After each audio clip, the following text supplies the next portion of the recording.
सन्नी सागर entertainment channel के लाल button को दबा दीजिए और नए नए गानों का मजा लीजिए।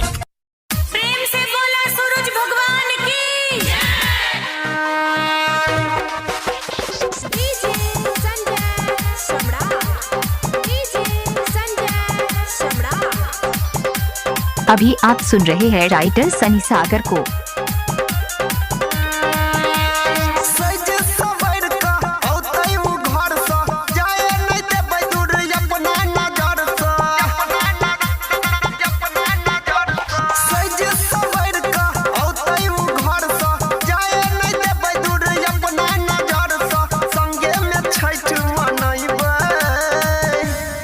अपना लभर के घाट के सामने भाई रही अपना घाट बने बोई, अपना जानू के घाट के सामने भाई रही अपना घाट बनाइबे।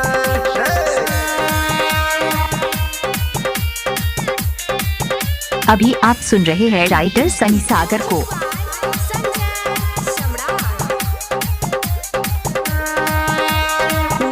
देखा के छुरा छुरी उड़ाइबे, अपना मोबाइल में वीडियो बनाइबे।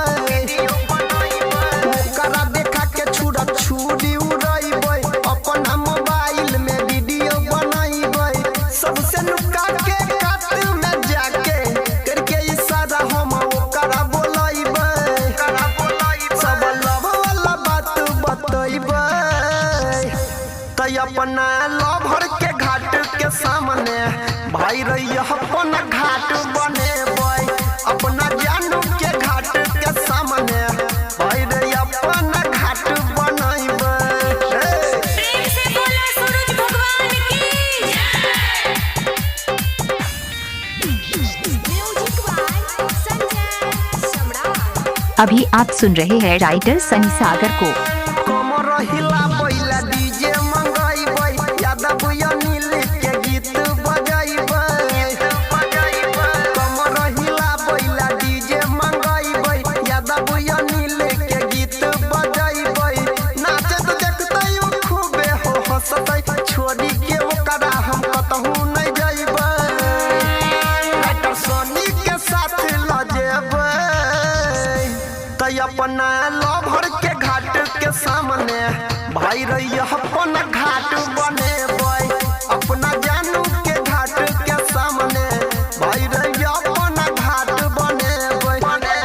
सज सवर का औतै उ घर सा जाए नहीं देबै दूर अपना नजर सा, संगे में छठ मनइबे।